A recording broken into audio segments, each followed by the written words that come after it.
And maybe I can even do a little bit more. I can give you a word of introduction, if I might, if you don't mind. So yeah, today we have Nicos, Nicos Kourounakis. I hope that it's pronounced correctly, Nicos. And Nicos is a management consultant, a trainer, and an author. And today he's going to present the Engage 2.0, the European Parliament's methodology for project management.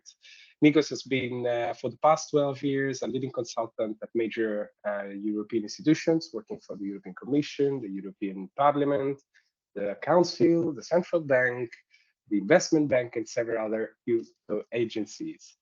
He's also a founding member of the PM Square Alliance and the president of the PM Square Alliance. Nicos has been involved in many different projects in Canada, United Kingdom, and across Europe. He's an author of the PFM Square for a guide for portfolio management and PGM Square methodology for program management. Author of different publications for the European Commission, the PM Square Guide on Agile, the Portfolio Management Guide, the ITSRM Guide, and indeed the Engage 2.0. Nicos, is that a good introduction? Thank you very much. Happy to be here. Happy to be presenting experiences from my work. As you mentioned, I will be presenting not just the Engage 2.0 methodology of the European Parliament, but also some of my own perspectives on working with institutions and developing methodologies, rolling out methodologies. So let me start by saying here that although I've been involved in these projects, I'm here as myself, not representing any of the institutions that I worked or that I've consulted for. And I also see that we're a cozy group of people, and we have an hour and a half in front of us. So at any given point, if you want to send a question in the chat, I will show you already the agenda. Can you confirm that you see my screen? Yeah. Yeah, we can see it. Yeah, we can. Okay. We can. Great, thank you. So I have around 55 slides in front of me. I have a large screen, so if you see me moving my head left and right, I'm not following a tennis match. It's looking at the various resources in front of me. You see 6 different sections in my presentation. I will, in fact, copy-paste them in our chat. And I want to invite anyone who is particularly interested in one over the others sections to say so. Maybe we can spend a little bit more time in some of the topics rather than others. So I start with setting up the context. I have a slide here with my picture and my face. I will just, the introduction has already been done, so I just want to, so I won't show you the text. I'll show you the picture that's already 7 years old. Never lost the opportunity to do so. My presentation today, my story about Engage comes from the perspective of a consultant that has worked with many different clients, and as you mentioned, the past 12 years with EU institutions to help them essentially do better project management. As it happens very often with organizations, this story starts with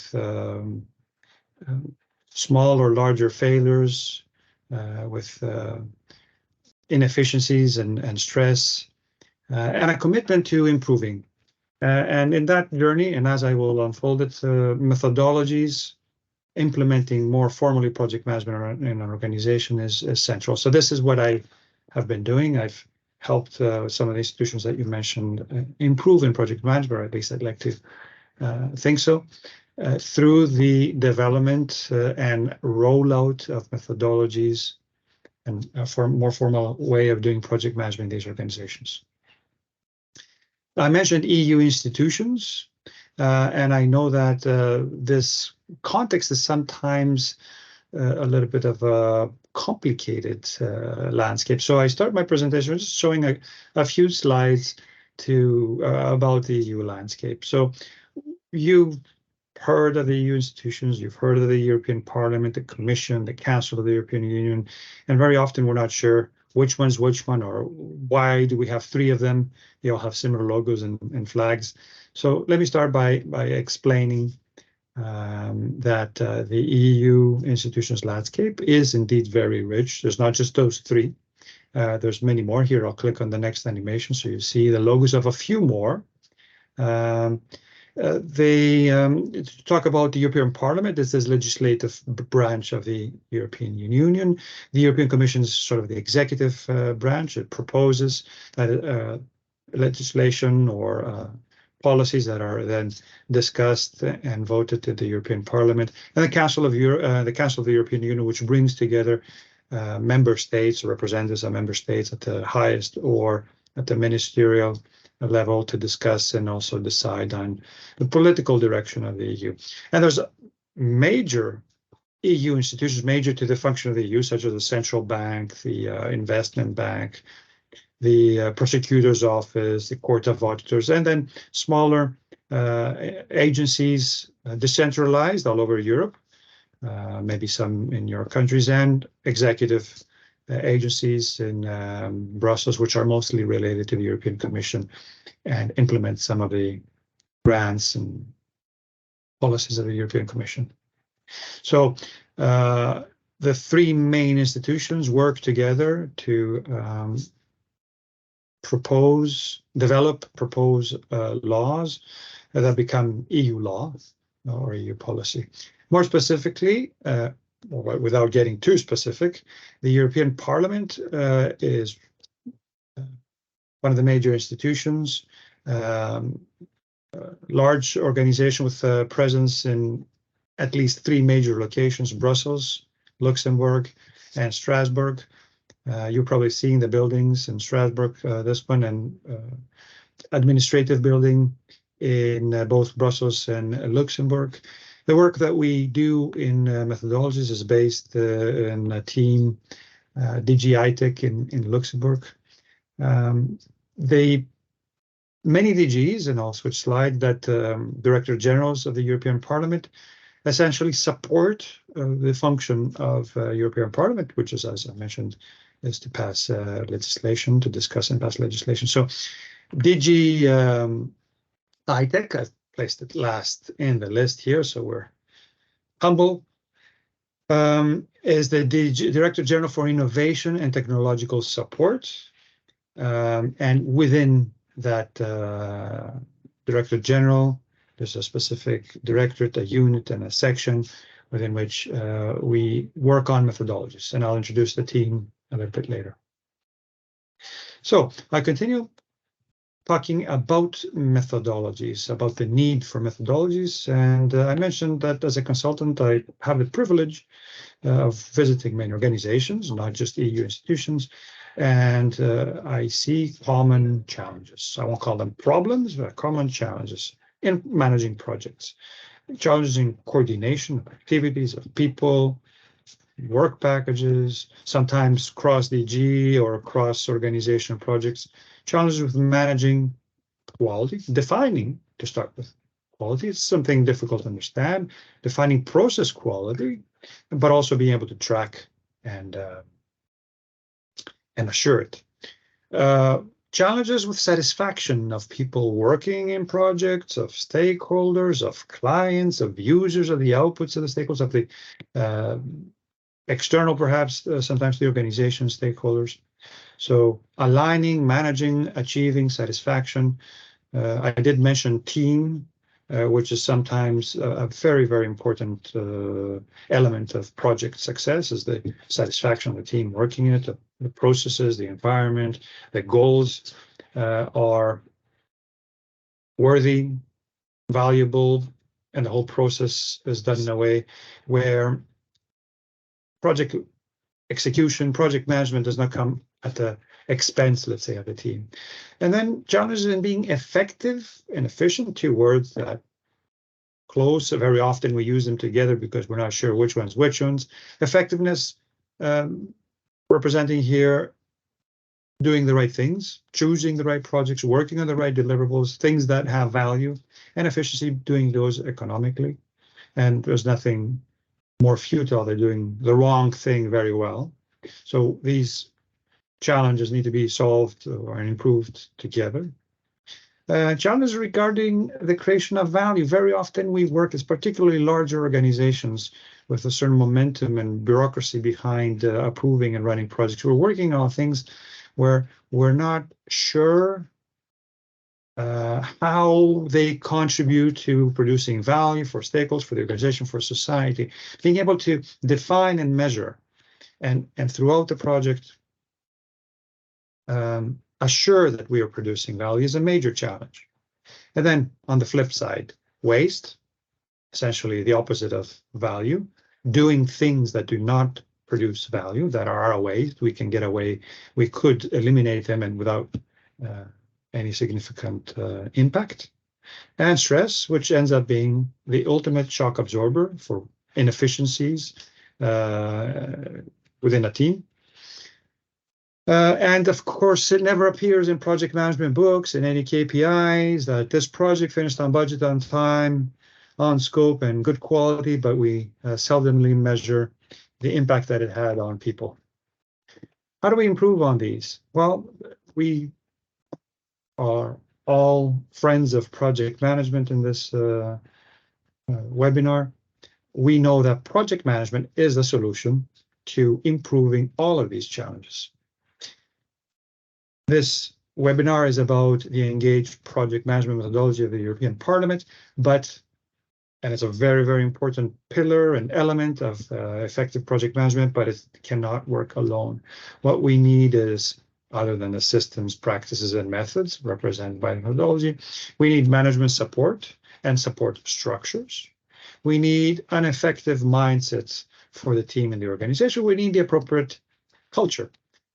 We can call this a project-oriented culture, a culture that is aims for results, looks at projects as effective vehicles for implementing strategy, for implementing value and goals, and sets specific priorities when we run projects. So let's look at what project orientation is.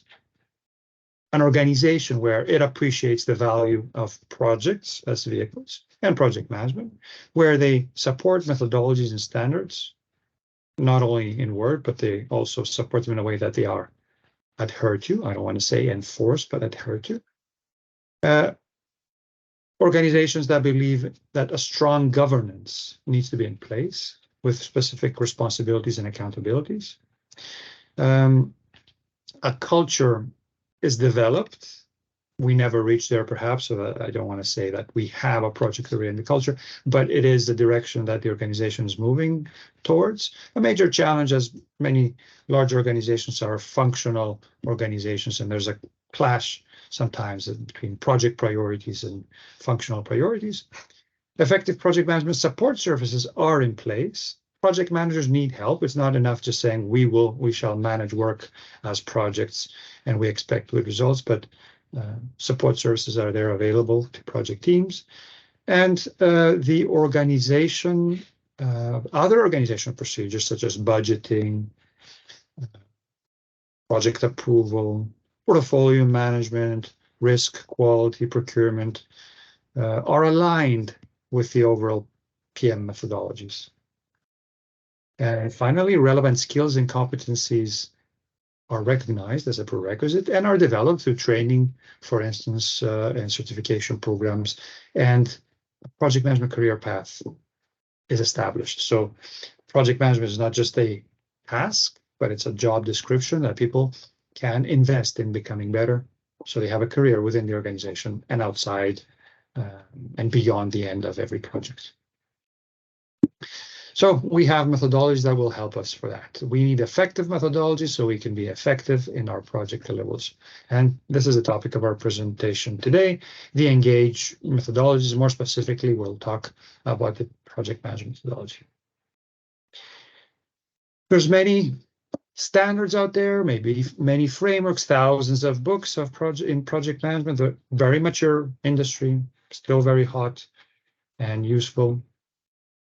And they all compete in how much more a project management can they include in their books, describing every single possible process and element. There's a competition behind whose standard, whose book is richer and covers maybe all industries. And that's fine and very useful, but it reminds me a little bit of the diagram on the left. That means I have access through a book, a framework with all the elements of project management. Everything I ever wanted to know about project management is there, and it's very useful. But it's as useful as our work breakdown structure is to executing the project. Right? It is very useful, but I'd rather have a schedule. I'd rather know who is doing what and when, so I can execute my project and get my project outputs. So another metaphor, having the ingredients is not enough. I need the recipe, the project management recipe. And yes, it would be an exaggeration if I said that we have a recipe for project management, because project management is a very iterative, situationally dependent, project-dependent, organization-dependent activity. So we end up at a higher level than a complete recipe, a methodology. So this is what the Engage methodology does, and other methodologies do the same. They provide a step-by-step guide, as much as we can do that in project management for a project, program, and portfolio management. And then I'll explain some subdomains for data protection, IT security, for specific types of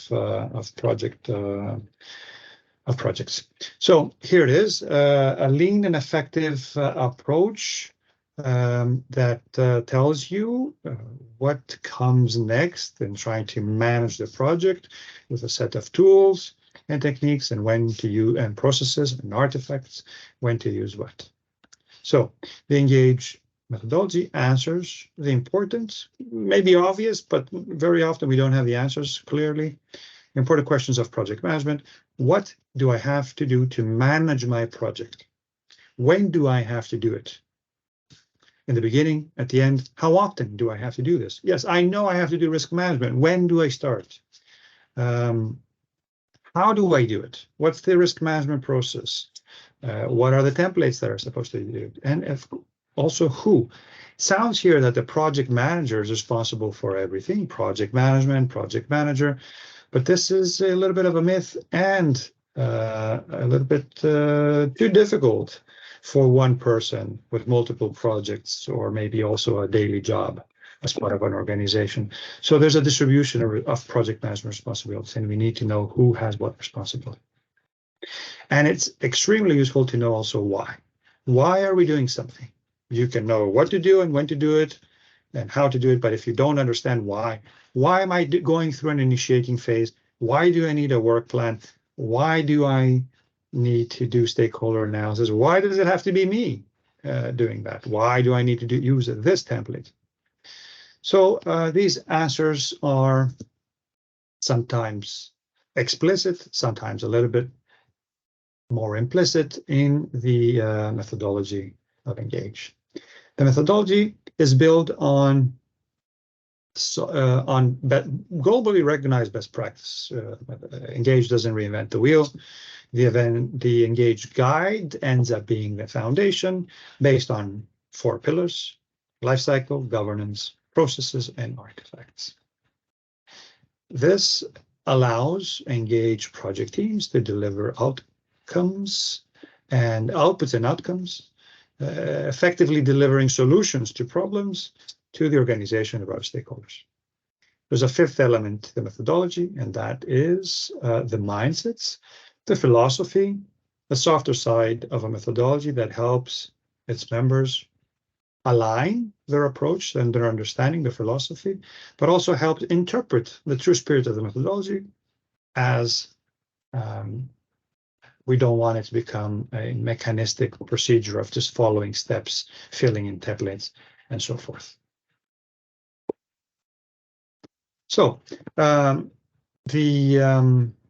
before I introduce the methodology itself and show you some of the elements of the methodology, let's look at the Engage 2.0 program. I mentioned Engage methodology, but Engage did not start 2 years ago when this program started.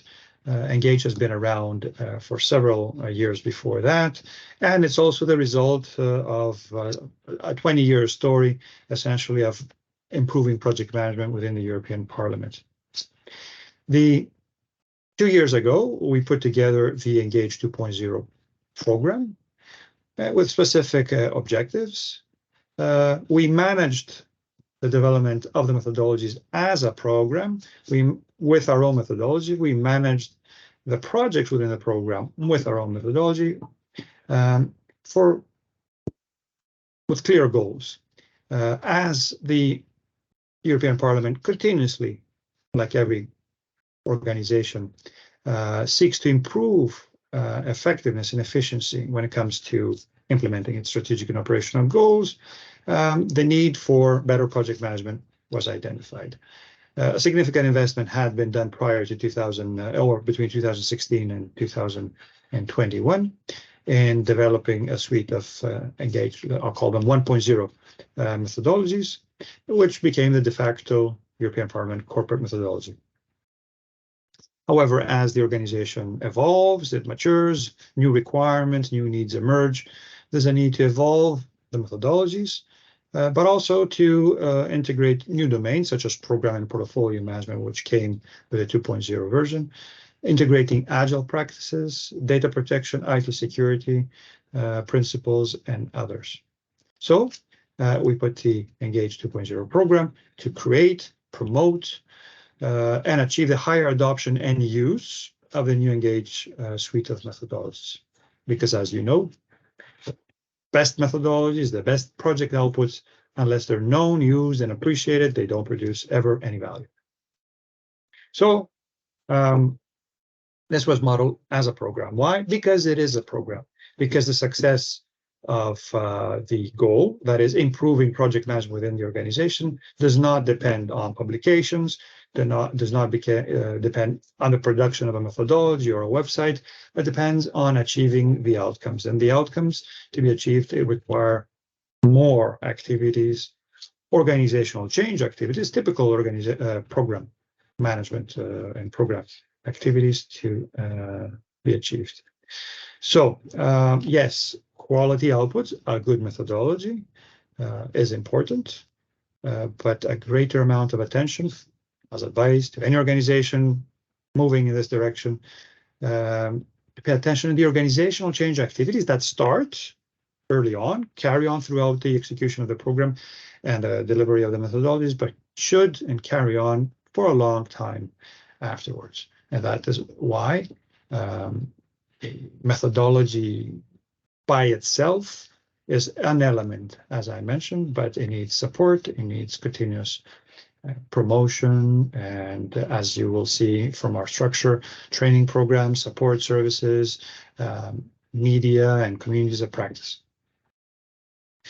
So with the Engage 2.0 program, we aim to provide the methodologies, the supporting assets, the services to help the European Parliament achieve effective and sustainable organizational project management. Here's a nice broad term coined by PMI, organizational project management. That means not just project management, but the broader project management context, including program and portfolio management.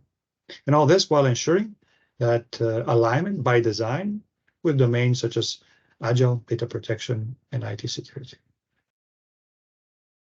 So with the Engage 2.0 methodology, we wanted to enhance the methodologies, enhance the offering, extend it to include more domains, align the various publications between them, include agility, make the publications leaner, update the branding, update the content of the methodologies, update the figures and the styles, generally refresh the image of Engage 2.0 to signal the new, the better, and to trigger the curiosity, interest for adoption and use. So We had specific objectives. Those objectives did not come out of us sitting around and thinking hard, but came out of surveys, from feedback from our community of practice. If you want, translating problems into solutions and translating the solution into specific objectives. We design the program outcomes. I showed some of these. We define the program organization, the specific program components, i.e. the projects. We define project deliverables. We defined a plan that delivered methods and services. So this is the project part. And then additional transition and business implementation to move from the old to the new and ensure that the outcomes are essentially achieved. I'll show you the structure of the Engage 2.0 program. So at the program level, we have program level communication, coordination, stakeholder management activities. We have activities for integration of the various components, transition and business implementation. At the project level, the program component level, we have 5 projects, one dealing and developing the Engage methodologies, one with infrastructure to host the methodologies, SharePoint and Markdown infrastructure to help us with the update and publication of the methodologies, a new or refreshed Engage intranet website. Let's not forget that Engage is built for the Parliament, by the Parliament. A set of new support services, and we also design a training and certification program that will contribute to the capacity building. And here's are the outputs as products or services, methodologies, collaboration and templates, Engage website, new service catalog, training certification program, and in parallel with the community of practice that existed and is running, and we will update it. In more detail, the deliverables of each one of those projects, each one usually have the development of a strategy as a deliverable, and then we have the publication strategy, developing the methodology itself into publications, each one of those have been scheduled, just like all of you do good project management. We did our part in that. The result of the program is what we call the Engage offering, which is comprised of the methodology publications, the training and certification, the website, the community of practice, support services, and an information system, a project portfolio management information system, which is not part of the Engage program, is part of another parallel project. You see again what I was saying in the beginning, that if you want to improve project management in organization, just having methods or procedures is not enough. You need things that support each other, develop the project management ecosystem, reinforce the project management and the project orientation of the organization. As I'm already 15, 20 minutes into the presentation, I wanted to reinforce the call that if you have questions or any questions, you can put them in the chat, and we'll try to answer them, or even change the course of the presentation to accommodate them. So the result was, some of it is still ongoing, the publication or the creation and publication of the Engage suite of methodologies. The first one would be project management Engage PM. It would be the first one and the easiest one to develop, as Engage 1.0 was all about project management, also because the need for project management in every organization is much higher than the need for programs and portfolios. Let's say for every 100 projects that you will run, you'll have maybe a few programs, and for every several tens or hundreds of projects, you'll have one portfolio. But in parallel, working on reviewing and approving the Engage PGM and the Engage PFM publications. But you see once again depicted in a graphical format these publications need to be aligned, need to be part of the same methodology, speak the same language, support each other, reinforce each other, part of a suite, not just unconnected processes, even though the audience and users of these are seldomly the same user groups. Project management for project managers, program managers for program managers, maybe project managers that have evolved into a program position or have now a management position in the organization running programs. But most usually portfolio managers are a different sort of breed or evolution of management evolution of people in the organization and projects. So I will zoom into the Engage methodology now. My first slide shows you the Engage 1.0 publications versus the Engage 2.0 publications, just to create a contrast to show the old and the new. And of course, nothing is never completely new. Engage 2.0 is an evolution of Engage 1.0. Just expanding the domain. And as I mentioned, we eat our own dog food, and we believe also in Agile, and certain projects are worked better in an Agile way. So the development of a methodology is a very, very good Agile project. You can release in iterations, not chapter by chapter, that wouldn't be Agile, but minimum viable products, that means consumable versions of the publication, and receive feedback from the trainings, from the certified people, from the community of practice, and move in the right direction. In fact, one of the reinforcements of our strategy, or reinforcements of the validity of our strategy, is that through the trainings, we saw that the smaller, leaner guide, now we have a 45, 49-page guide that just presents the model, is much easier accepted and very well accepted by our community versus a 150-page guide, and which was already an improvement over many other publications that are, as you know, over 500 pages.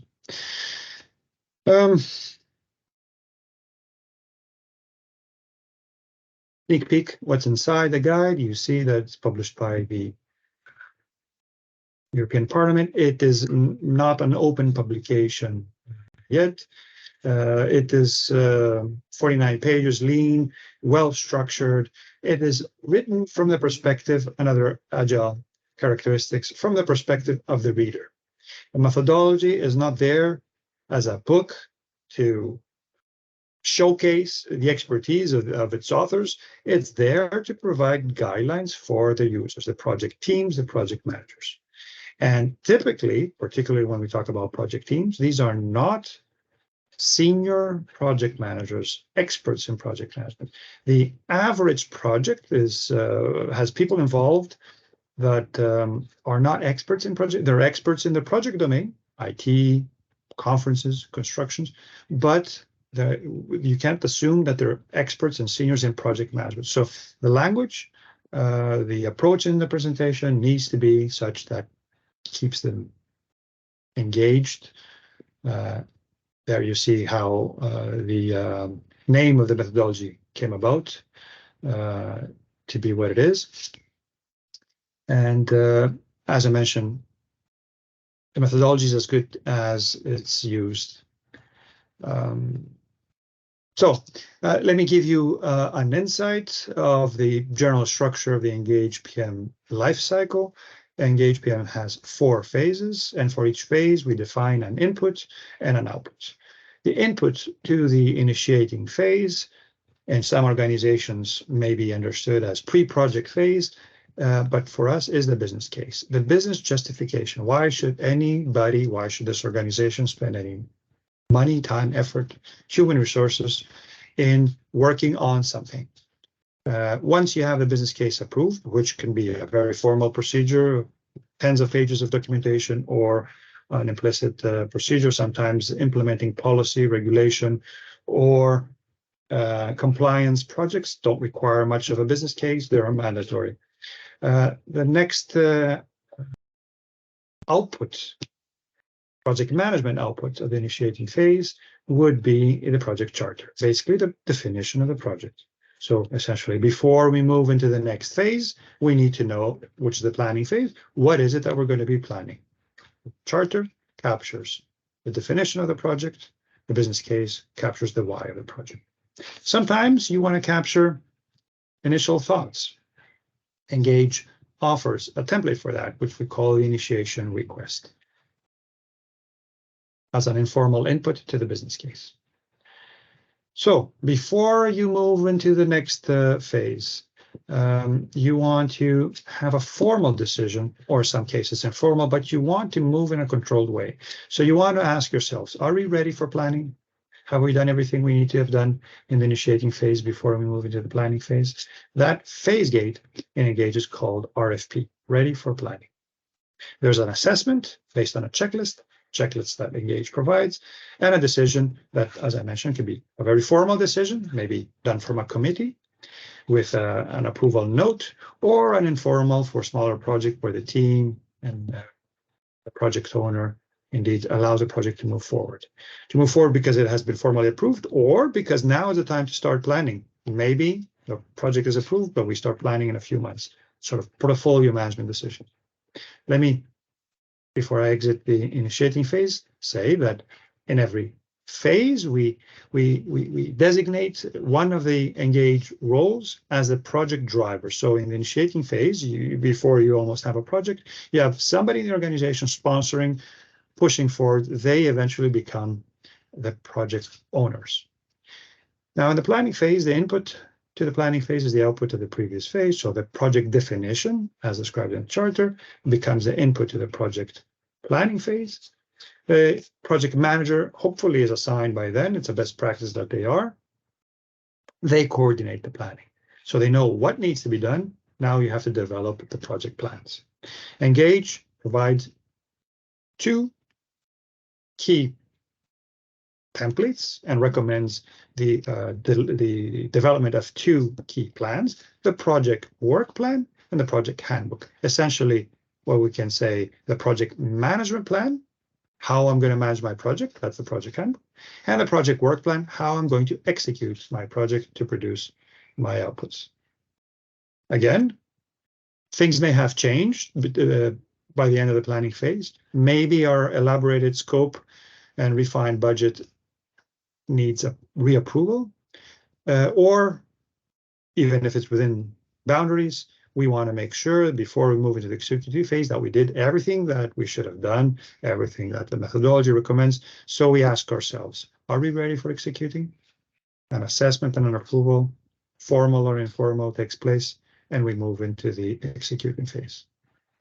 Now, the input to the executing phase is the project work plan, one of the two documents of the previous phase. The project core team executes the project work plan.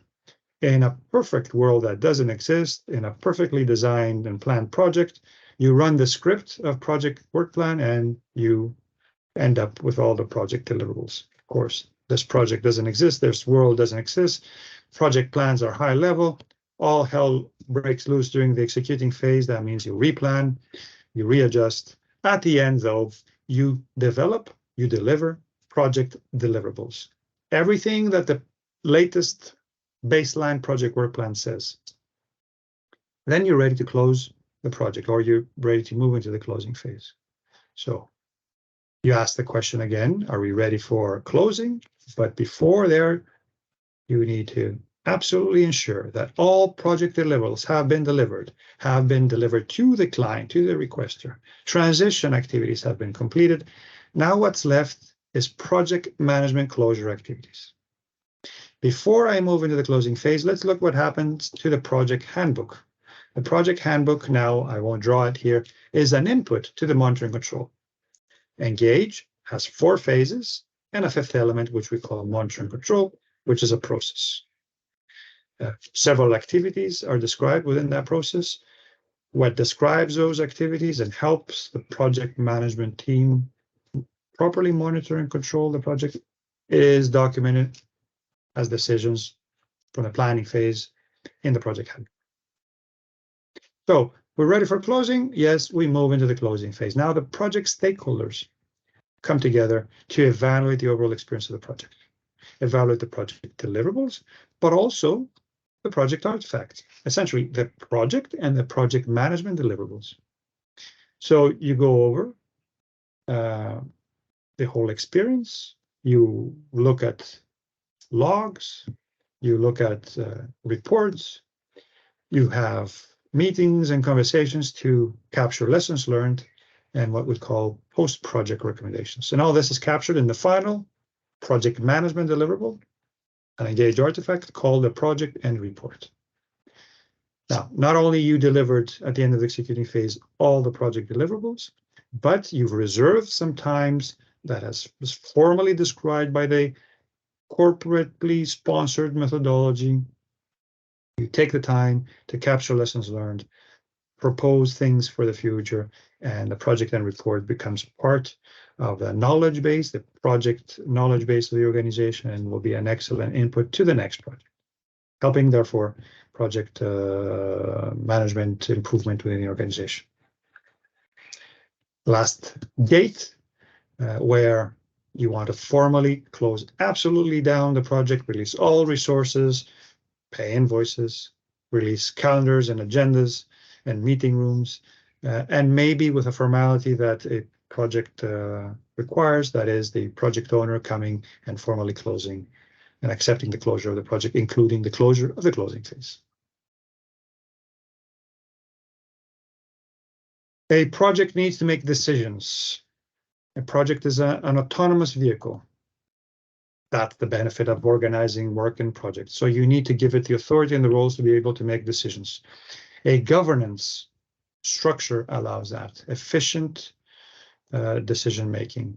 So Engage proposes a rich governance structure, which I'll move forward with the animation, splits what one can understand the project management role into two: the business manager and the project manager, two sides working together. The business manager understands the domain, can be seen as the client-side project manager, the project owner being the role that says, I want this project, I'm willing to pay for it, or I'm willing to spend time, or of course, I define deliverables that I'm willing to maintain because I need to use them for my organization or for my stakeholders. You find a solution provider that accepts to develop and execute the project for you, and you assign an experienced, hopefully, project manager that works with the business manager in the managing layer. Now, somebody does the work, that's the project core team, and the business implementation group, which comes together as a group, not a team, to support the business manager in defining requirements and accepting deliverables and implementing the organizational change activities. There's also a steering committee that helps with making decisions at an escalated level. So generally you want decisions to be made at the lowest possible level. So technical decisions, the performing layer, managing decisions at the managing layer, escalating to the directing layer, and finally to the steering layer to resolve any issue regarding the project, approve any decision. There's only one or two actually decisions that the project steering committee cannot make, that you need to go to on a committee above and outside the project, and that is, should the project exist or should the project be terminated?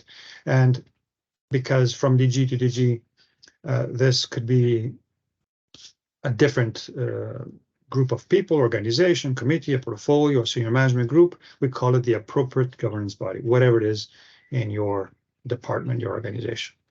So this is essentially the project management team. And I mentioned agility at some point. So if you want to extend it with agile roles, for IT project, most probably, then you extend the governance with agile specific roles, at least for the IT part of a project, with a team coordinator being what you know as a scrum master, the product owner being the product owner, emphasis on corporate and enterprise architecture. So we have an architecture owner and the rest of the agile team being also in there. How do we assign responsibilities to people? We use a responsibility assignment metrics and the DRSKI, responsibilities assignment model. So what you see here, maybe with small fonts, it doesn't matter. You see per phase, per engaged phase, all the artifacts or activities described in the methodology, and explicitly assigned to one of the roles on the vertical by allocating them one of the Darsky letters, D being decision power, A accountable, R responsible, S supports, consulted, and informed. Yes, I have a pizza here because it's time for dinner, I guess, but also because this is a good metaphor. The whole pizza of responsibilities, project management responsibilities, which are many, probably many more than we thought, or than at least than a project manager can comprehend and execute, because there are different degrees of responsibilities. We allocate a slice of that pizza to each one of those roles, and we know who has what responsibility. I mentioned there's 4 phases, and engage helps projects document their decisions. They're initiating planning decisions, they're executing reporting or change decisions with templates. So methodology provides ready-made templates. In the initiating phase, we propose 3 templates that help facilitate teams, provide a business justification, provide project description. In the planning phase, the 2 main documents that I mentioned, the 2 main artifacts, the project management handbook and the project work plan. But there's also a few more that help trigger the thinking for the team. What are the specific transition activities? What are the specific deliverables acceptance activities that we need to plan?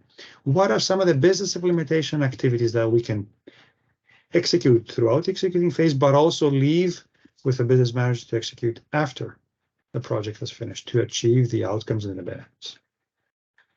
During the executing phase, there's a couple of documents: the project progress report, the project status report, and the change request forms.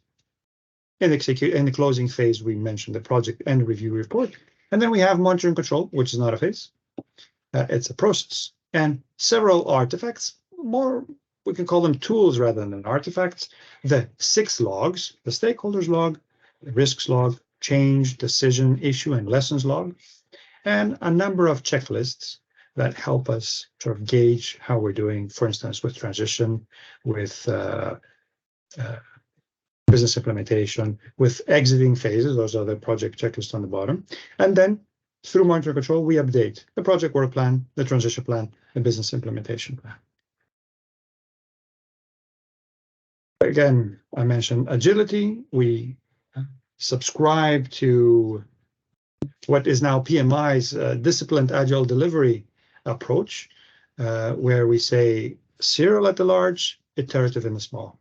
So in large organizations, you can't just run agile projects. You need to go, albeit shorter initiating and planning phase if you want, but you need the formality, you need the accountability, you need the paper trail for audits. So mostly, and 97% in IT projects, you can integrate agile principles, agile ceremonies, mostly in the executing phase, and organize your plans with releases, iterations, with your daily cycles, your iterations and larger releases.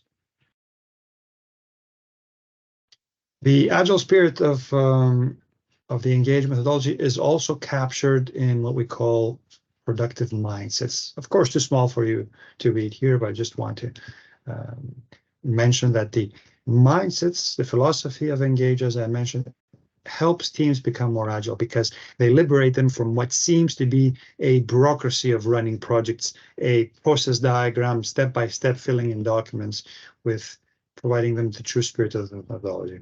So even though, for instance, the first mindset says, as teams, we are committed to applying Engage PM best practices. That's our starting point. The second mindset, though, says, but we always remain mindful that the methodologies are there to serve our projects. We're not there to serve the methodologies. So we need to make the methodology work for us. Therefore, a tailoring and a customization process at the organization and at the project level usually takes place.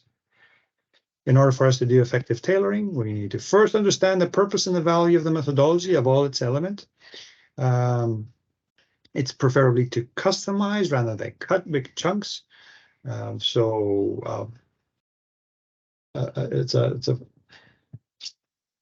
a more of a multiplication or a division than a subtraction or an addition. So we scale up and down the methodology and elements rather than chopping off parts. We balance the control gain with having many elements against the effort required. So a very rich, rigorous, detailed described methodology looks good, sounds good, but there's a lot of effort in maintaining it and adhering to it. So we need to be able to justify that effort. So we stay at a higher level or much more detailed level, depending on the needs of the project. We eliminate waste, but we respect the integrity of the method. That means it has been created as a whole. So therefore, it's not exactly a toolbox to pick and choose for, but certain elements work as an integrated whole. We involve stakeholders and experts in the tailoring, and we document the decisions, the tailoring decisions of the project handle.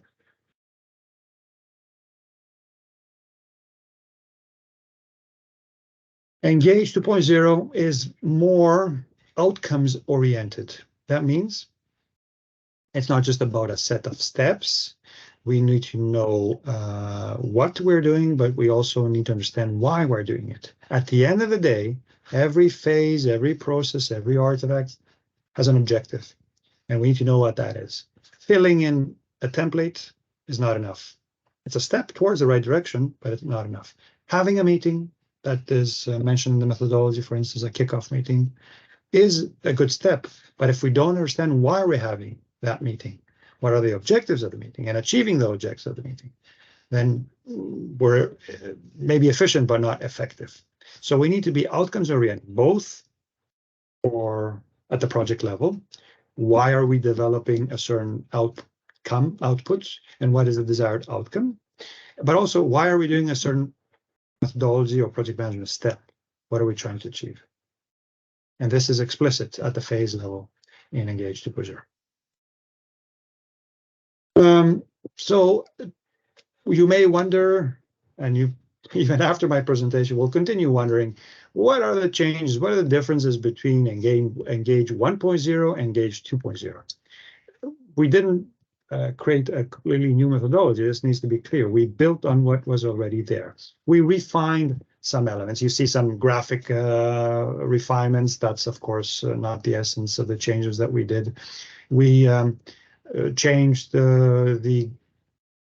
like I say, improved the governance, although you see similar amount of boxes on the right and the left. We've did some really important changes in the governance. We reduced the size. We separated some of the guidelines from the model. We introduced the mindsets and a quick start guide. We rebranded it, as you see, and as significant as this might sound, it has a big impact in the adoption, signaling the fresh, the higher quality, the new. And the methodology, as I mentioned, was not alone. We built a new training program and certification program, an integral part in creating change in our organization. So we designed a learning journey that starts with providing direction for project teams to explore various resources, such as the templates, methodology publications, and other resources. Then we provide support services, which they can start exploring. One of those services is a community of practice, where they can come and meet other project managers struggling perhaps with the same or similar challenges, learn from each other, and anyway become part of a community. Then the learning step, where there's introductory, essentials trainings, and more applied trainings. We don't call them advanced, but applied trainings. And then there's a certification part, the reward for having studied and prepared for an exam. And the journey should not finish there, and it doesn't, because there's a continuous improvement. So we want certified people to become champions, to become ambassadors of the methodology and better project management in the organization, to offer themselves support, to also become engaged contributors with bringing their expertise into the evolution of the publications. Let me show you briefly the training program. As you see, we have 3 courses. Not only, I'll explain what I mean, we have 3 key courses in the Engage PM. Essentials, a self-paced module of 3 hours to get out of the way the basic concepts of what is a project, what's project management, what's agile, etc. And then we have an 8-hour course on teaching on the Engage methodology, specific on the Engage methodology. And then we have a slightly more generic project management course based on the artifacts and tools and techniques, building, of course, on the previous course. These are the Engage specific elements, Engage PM. For programs and portfolios, we'll have a similar program still in development, and then we'll build specific topics that interest the project managers on data protection, on business solution, purchasing projects, on agile, on infrastructure project. We also will introduce a series of courses, condensed courses for senior managers. They will probably be more interested in portfolio management, in managing organizational change through projects, that is, defining programs and projects to implement organizational change. But also, if they're going to sponsor and support project managers in the organization, it's good that they know the basics of the methodology and of project management. And the Parliament being part of the broader European Union institutions ecosystem, we also offer the possibility for project managers to follow commission specific, not specific, but project management related trainings that are offered in the Commission's catalog. The learning platform for the European Union institutions is eLearn. The specific one for the Parliament is called Learn EP. And as you see, there's a module, a tab just for project management. On the right, you see the courses. What drives training? I mean, when the training is good on a subject that is popular and very useful, such as project management, usually the trainings are full. But what comes after the training? How do you reinforce the learning? How do you convert information into knowledge and then have it applied? How do you reinforce the buy-in of the trained personnel into becoming themselves experts and ambassadors? Certification always works. So we've developed a European Parliament certification available to European Parliament staff based on the Engage methodology. It's a 1-level certification that essentially checks how well you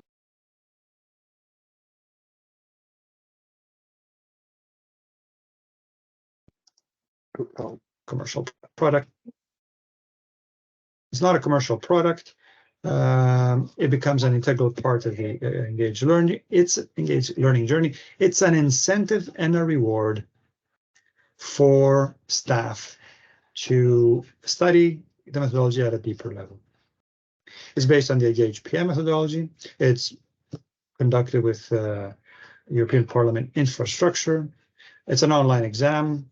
And we have a whole website and certification handbook with preparation courses and info sessions for staff to learn more about it. Just last week, we ran our first award ceremony in Luxembourg. Here you see pictures from some of the team members, in fact, that have been gained their first their Engage certification. We plan to run these certifications, well, as needed, but at least quarterly, we will run the certification award ceremonies, reinforcing the community, acknowledging the value of project management. Director generals and directors came to the award ceremony. reinforcing the organization's commitment to continuous project management improvements. The website, of course, becomes a key medium for dissemination of information, a key hub for this information, and it's something that will be accessible, is accessible internally. Closing or reaching the end of the presentation with one very important subject to discuss, which is lessons learned from this experience. I only have one slide, but we could be talking for hours about this. So before I reach that one, let me reiterate that anything that happens that is good is never seldomly the result of one person. So there's a team within the European Parliament, within DG ITEC in Luxembourg, that provides a complete and high quality offering, promotes this offering, supports this offering, and helps improve it. And our head of unit, Petra Buzazi, leads this effort with the head of service, Antonios Kassotakis, Petra, myself in Asia, Laurent, Jean-Sebastien, Sanita, and Karine. None of us are full-time working on this project, but you see the broader team that is there to build, support, and evolve, engage at EP. Here's a few of the services that we offer. The publications, the online resources. We offer project coaching, project management information support, FAQ, a growing list of frequently asked questions as a first level support for project managers orienting them. Quality reviews.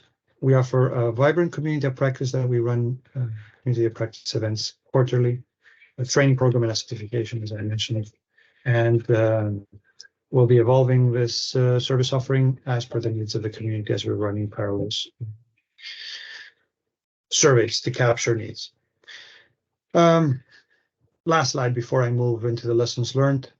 Wanted to say that even publications, of course, the results of a lot of experts being involved, but at the end of the day, I mentioned that it's the community that judges the quality and drives the evolution of the publications. So we have surveys that we capture feedback about these, but also we invite members to become contributors and reviewers. We collect the reviews and the corrections, and we integrate them into new releases.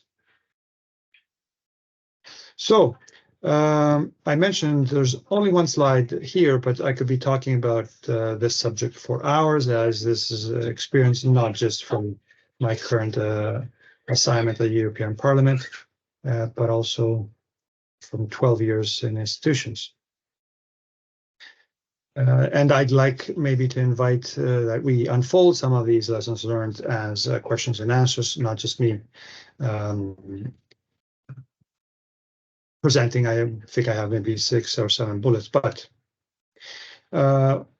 developing a methodology, which is only part of the strategy of rolling out a methodology, which is only part of the strategy, which is improving project management within an organization, needs to be, or is best, modeled as a program that is based on an outcomes-oriented strategy. What is it that we're trying to achieve?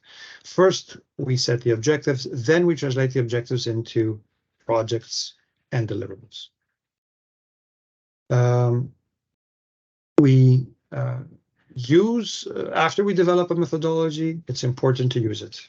A methodology within an organization, no matter how good it looks, if it's on a shelf or an intranet and is not used, does not add value. So we need to reach the users. We need to have the business implementation activities to drive adoption. Yes, at that point, the goal is adoption, but through adoption, you achieve the objectives of the methodology.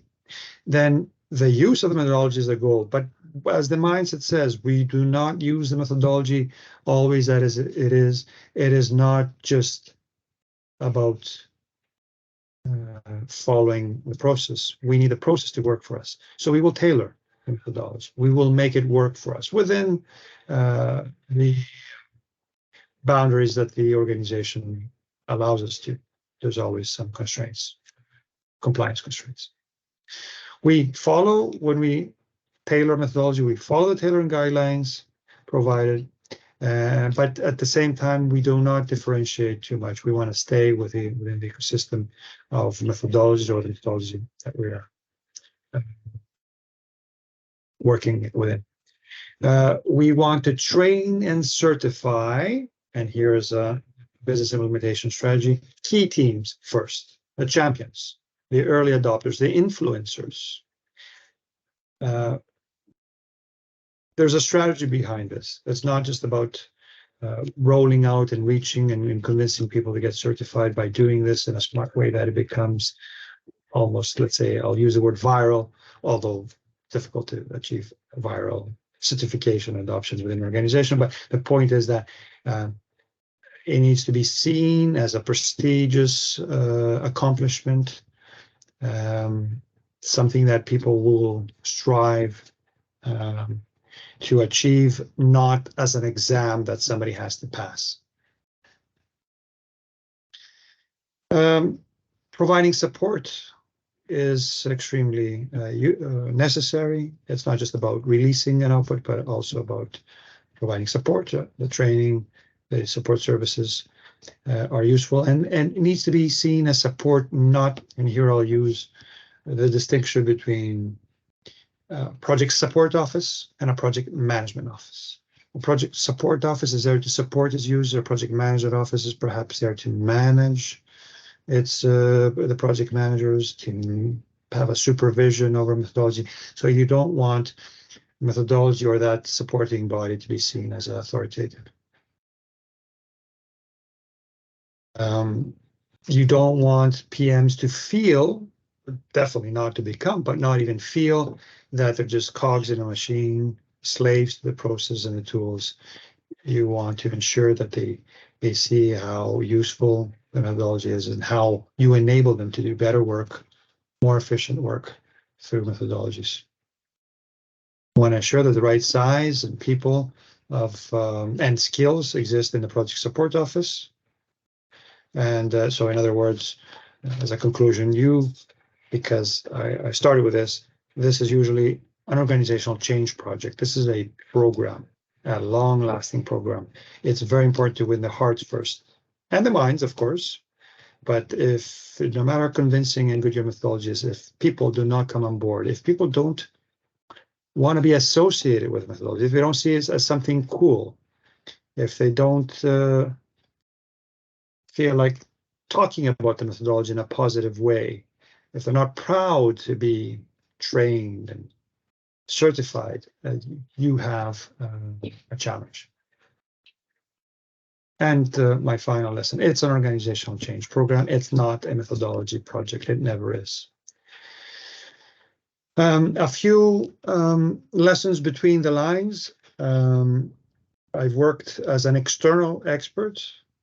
The environment in the institutions is a little bit different than the ones in the average organization. So you're both external and internal. The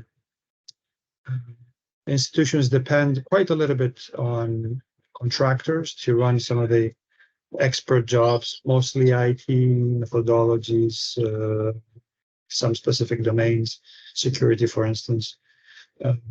So you are an internal, but you're also an external, and that plays its role in how you manage these programs.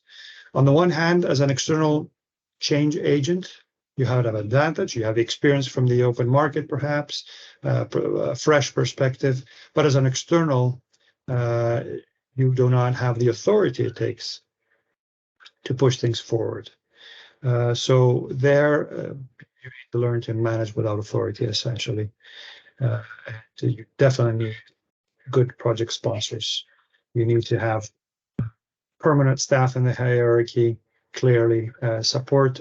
Otherwise, it becomes extremely, extremely difficult for anybody to do a good job. So once again, it's a change management activity, is not a methodology, and never is a methodology program. Finally, final words. Let me say that having been involved for 12 years in this sort of improving project management in institutions, I have to say that on the one hand, these European Union institutions, they're just like any other organization. They have same challenges, they have same weaknesses, but also the same drive and commitment to achieving good results. And they've have embarked on this journey of improving project management. They have invested heavily in methodologies. There could be a question at some point that we answered 12 years ago or even longer ago at the Commission, for instance. Why build your own methodology and not adapt one of those other methodologies available in the market? The business justification, extremely simple for that. One's American, the other one's not a methodology, the other one's British. These are the global methodologies. So they're not, all of them are methodologies. So procurement process, certification process, the cost of all that is extremely high. The maintenance of the certifications. Plus, there would have to be significant tailorings. That means following the updates of these certifications at their own pace. So again, significant investment in the tailoring. So the decision to build certification based on global best practices, acknowledging PMI, acknowledging IPMA, acknowledging Prince2 as inputs to these methodologies was the right strategy. And one final word, engage PM is the EP methodology, but is fully aligned with the PM scored methodology of the European Commission, the European Central Bank, the European Investment Bank. So essentially we have an EU institutions ecosystem which facilitates mobility of staff, collaboration, cross-institution collaboration, exchange of experiences, learning from each other's failures and successes. So it's a big, big plus for EU institutions and Europe as a whole. That's it. My last slide here doesn't have any insights other than asking what are the next steps. The Engage program hasn't finished yet. It's close to its end, but as you know, when things finish, there's other things that start, ongoing work. The next steps are related to formalizing some of the things that we've released, improving them, enriching the ecosystem with the sub-applications for data protection, information and IT security, agile, portfolio, and program management. And with this, I conclude my presentation. We said we wanted it to be about an hour and a half. I think we achieved that. I hope it was informative, educational. I gave you a glimpse of what's happening inside the institutions, the European Parliament in particular. I see something in the chat. I haven't managed to read it yet. If there's questions, I think we have time for a few of those. Well, I think anybody can unmute and ask. I would like to just thank you, Nicos, because it was very, very interesting from my side. I really appreciate it. So if anybody has questions, again, feel free to unmute. Any comment you might have, please, guys, come up and no worries. There is one question in the chat, by the way, from Ilse Vice. Is regarding if there is a specific project management information system selected for the usage of Engage 2.0, and if yes, which one? I don't know if you can answer that, Nicos. There's a project that's currently running that assessed 4 or 5 different portfolio project information systems. There has been a selection process, and we were part of the voting procedure. We have voted for one. I think the procurement procedure hasn't been completed yet. So at this point, I will avoid saying what the EP's choice was. But I think we'd be happy to, when this hasn't been implemented, to actually share some of the experiences with the PMI community, as long as it's not considered endorsement of one over another. So diplomatically, I'm not telling you what the, the tool is, but in the next several months, there will be the purchase and customization of one. Okay. And I have a question. Go ahead, Martin. Yes, thank you. Can you bring up slide 45 again about the learning journey? Yeah. That was an interesting slide. I mean, if you think of it, I mean, this is a slide that shows you how to introduce good practice project management in an organization. It is in my opinion, completely independent of engage. I mean, if I'm working for customers like in pharma, that they have decided we go for PMI, and then they have to walk this route.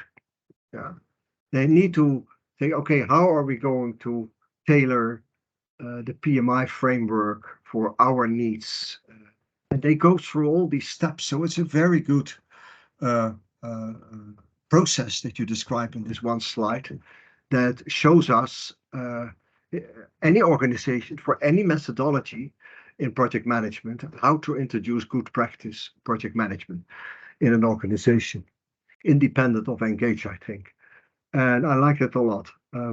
Maybe there's one point left, and it's very much, you could say, it is very much in line with organizational change projects, how to implement major change in the organization.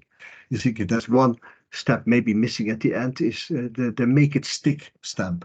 So at the end, when the consultants leave, how do you make it stick that people do not fall back? And which is always so. You come back from a course, you have learned a lot about project management, be it engage or something else, and then within a week you're pulled back in the old way of working in the organization.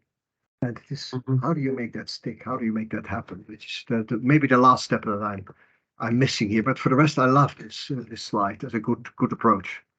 Thanks for that. Maybe you want to say something about it. No, I agree with you.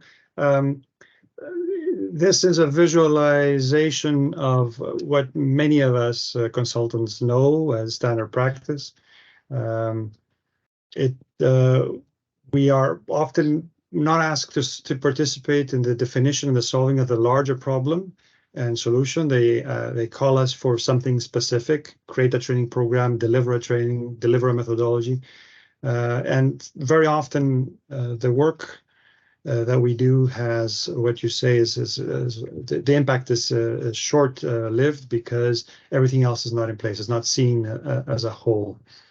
The power and although a cost, an investment for an organization, but the power that a tailored own methodology gives to an organization is significant.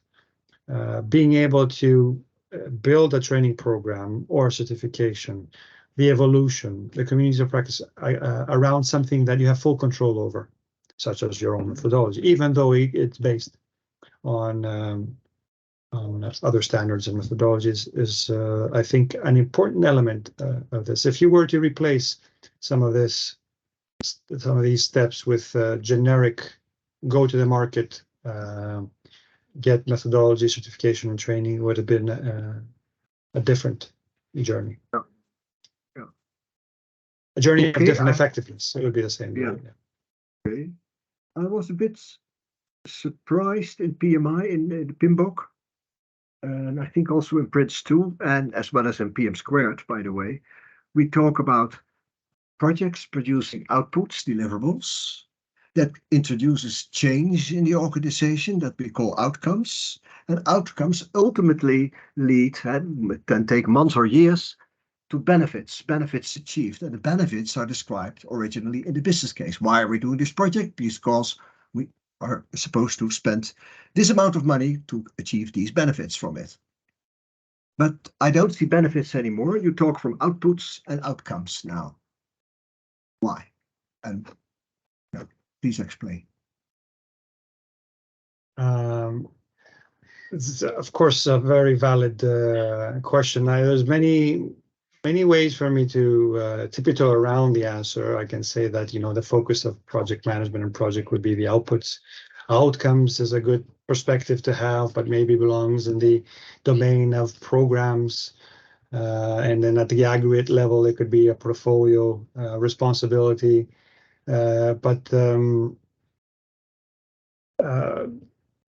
If we want to also be more honest, in EU institutions, the definition of clear or quantifiable benefits as they essentially involve benefits to stakeholders that are quite varied and outside the institution society, Europe, the EU. They are seldomly part of the language and the culture of when it comes to them being quantified and measured. So they are definitely a best practice. We can never sell a project unless we have a business case that shows that at the end we are getting something that is of higher value than what we spend, for sure. But this is always sort of qualitative and less quantified. So you have also worked in institutions. Maybe you have your own answer, Martin? It depends. I mean, if you think about projects that they run in Eurostat, the statistical bureau of the European Commission, they have many processes running, operational processes, gathering data from member states, processing data, statistics, producing reports in the end. And if the Commission says to this Eurostat, you have to deliver more statistics on more domains, but you don't get a penny more budget, you say, oh, okay, we need to start a project. This process is running with 20 people to build these statistics for whatever, agriculture or demographics or whatever. And we need to make this process more efficient. Today it runs with 20 people. Tomorrow it has to run with 10 people. It's a cost-saving project, benefits measured in money, isn't it? Even if you don't fire these people and you put them on other tasks, on new work, it's still a cost-saving operation. So there's a business case explaining the cost saving. I mean, I would assume there is. I don't know for sure if they do that, but yeah. So, I mean, it always, if you don't start talking about quantifiable benefits, not necessarily money only. If you do whatever, so from some new topic in the European Commission, you do a branding, like this big banner that appears on the Berlaymont building, for instance. It costs a lot of money, these campaigns, not necessarily have a cost saving as a target, but they still have measurable benefits. Yeah, so it almost, if you say we don't talk about benefits anymore because it's hard to quantify, then you almost say we don't need the business case to start a project, which is almost an insult. Yeah. So that is, well, my job is to tell people that they do need a business case, yes. Not necessarily for money benefits. It would be other benefits, more, and you can still find metrics to quantify. A satisfaction survey gives you a satisfaction rate as an outcome. That could be a KPI for measuring the benefits for a help desk improvement approach or something, project, something like that. So anyway. Yeah. my perspective, but okay. True that methodology such as Engage tries to present best practices that are targeted and specific to helping the organization overcome some of its tendencies. So stressing, for instance, there was acceptance, transition, the business case.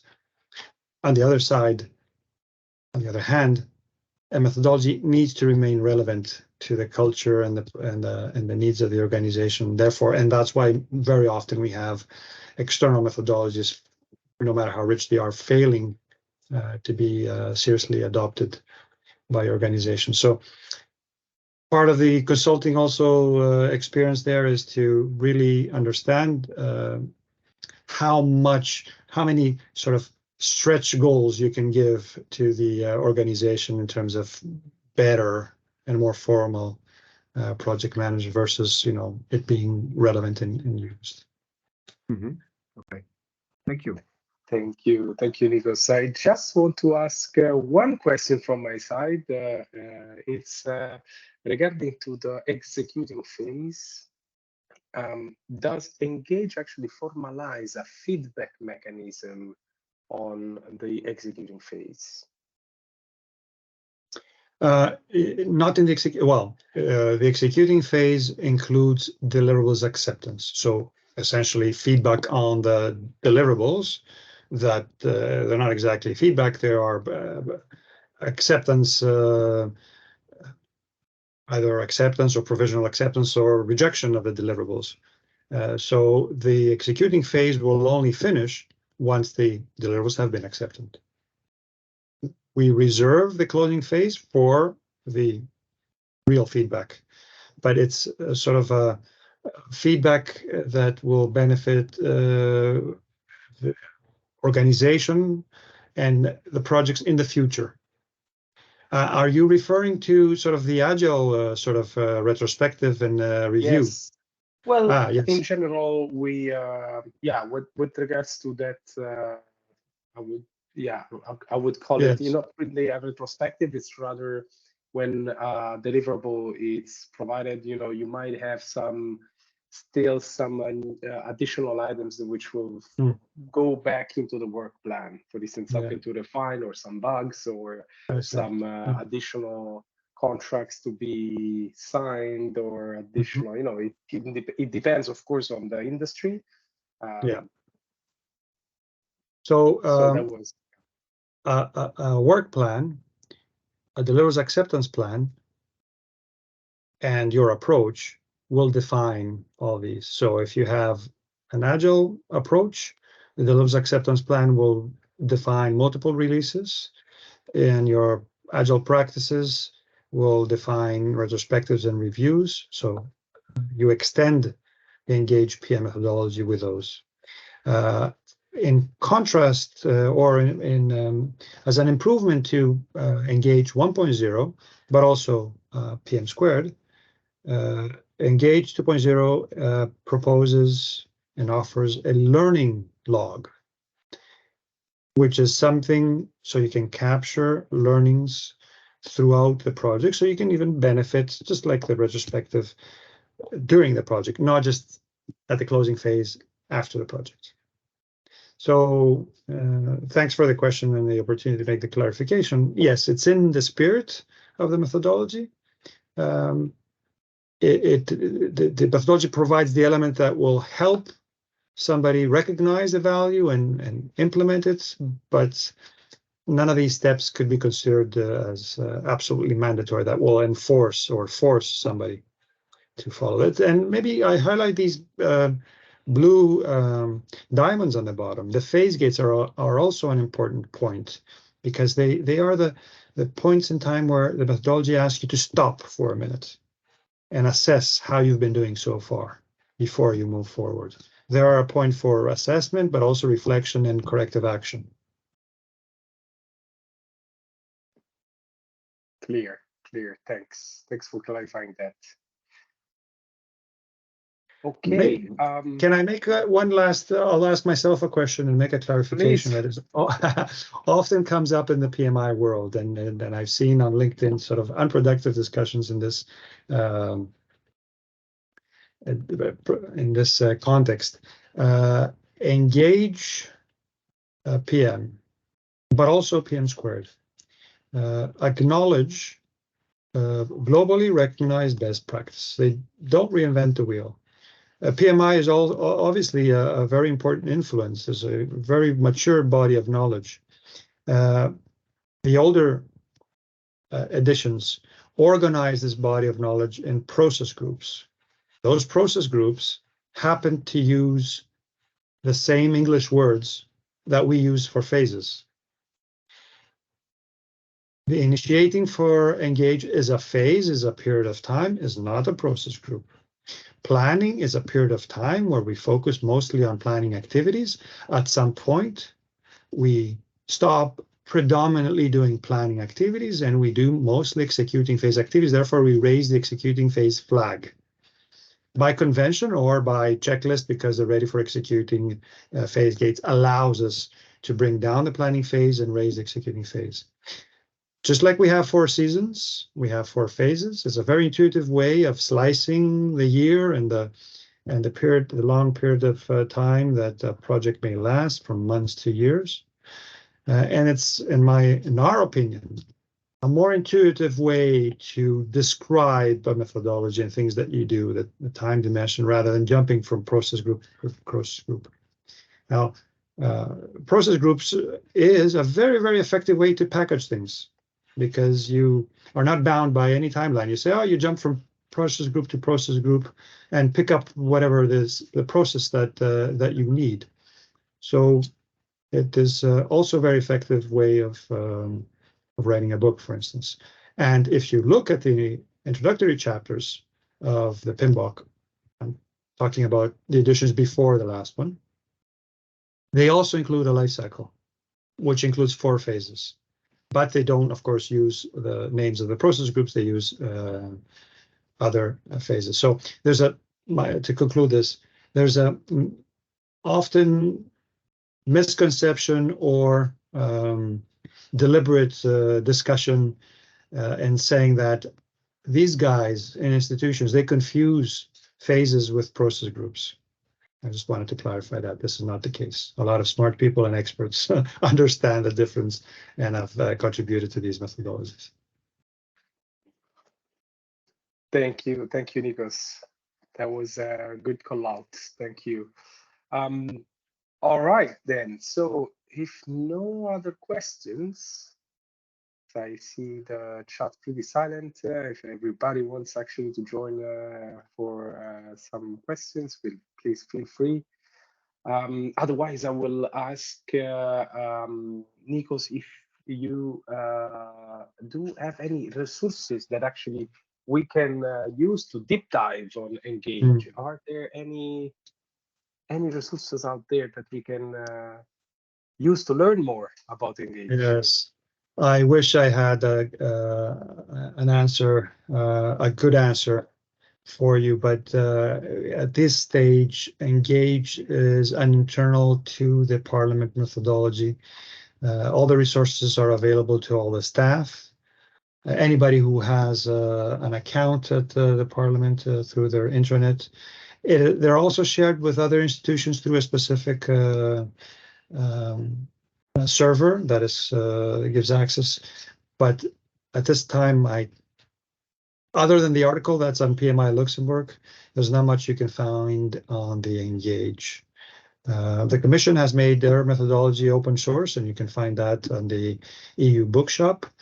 It would be something for the Parliament to look at in the future, whether it makes sense. What sense? Adding value to Europe by opening or making some of these resources available to the citizens, that is to be seen. Okay, so we will support you in case you need some levers. I believe that many of the attendees today are interested. So please, if you need any support, you know you have a bunch of folks which are interested in learning more. Excellent. Okay, so I guess this is it. I also share with you guys a form to fill in. So please, in case you have just 1 minute left, please fill in. And this will be good for us to learn as well how to still present new contents for the PMI audience. Besides that, I really want to thank you all for participating. And again, thanks, Nicos, for this very interesting presentation. My pleasure. All right. Thank you, guys. Thanks a lot. And have a good evening, everybody. Bye. Bye-bye.